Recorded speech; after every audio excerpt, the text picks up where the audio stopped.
Assalamualaikum warahmatullahi wabarakatuh. Syukran ila ra'isil jisatil muhtaram wa jama'atil hukami afadil. Sadati wa sayyidatil kiram. Alhamdulillahi rabbil alamin. Wassalatu wassalamu ala rasulil amin. Wa ala alihi wa man tabi'ahum bi ihsani yaumiddin. Kaifa halukum ya asdiqai? Bi khair. Alhamdulillah. الموضوع الذي سأتحدث عنه اليوم هو تسوق مع عائلتي سعيدتي تتألف من أبي وأمي وأنا.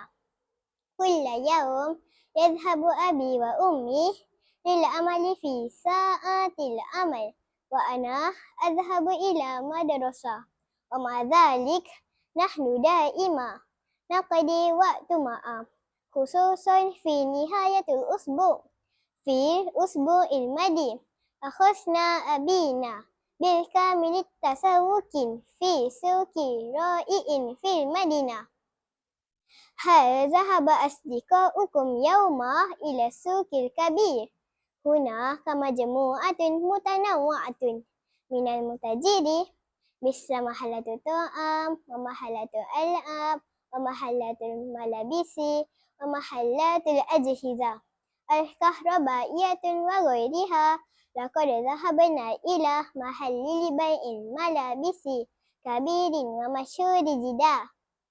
بعد وصولنا هناك تقدم بائع جاء يتجه نحونا وأعرض علينا مساعدة في البحث عن الملابس التي نرغب في اختيارها.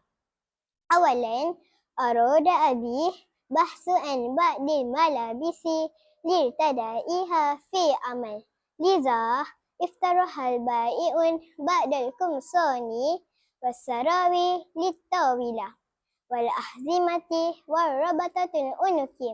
يتجر بها أبي أولاً في غرفة التجربة حتى يشعر بالراحة التامة.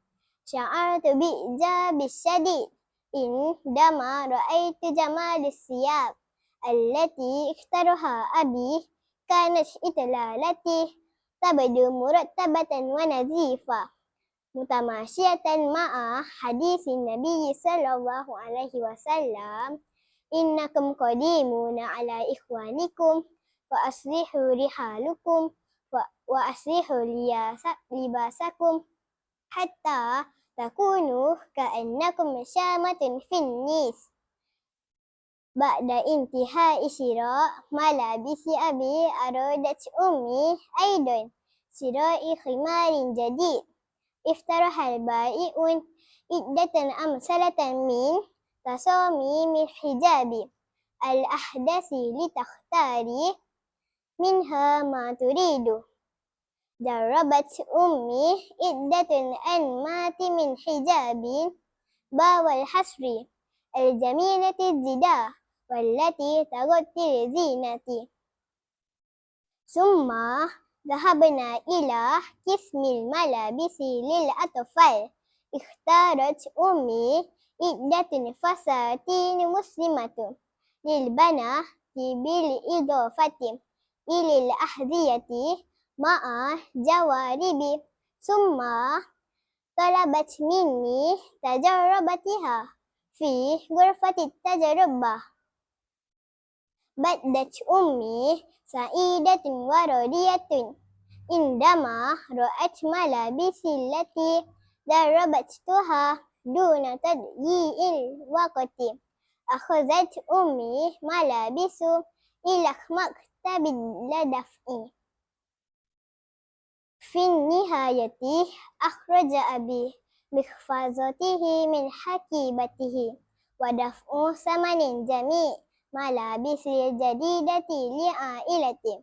الحمد لله، أنا ممتنة جدا لوالدي الذين اشتروا لي ملابس الجديدة ودائما يدعوان لرزق والدي بزيادة. هذا منديل وهذا قميص هل عندك ربطة العنق هذا فستان وهذا خمار هل عندك حذاء جميل أنا عندي حذاء جميل وعندي ربطة عنق وعندي بنطلون جديد وعندي جورب نظيف يا أصدقائي تذكروا يا أصدقاء ارتديوا ملابس لائقة والتي تغطي العورة لحفظ كرامتنا دائما فقد عندها سيكون الله ورسوله والوالدين يحبوننا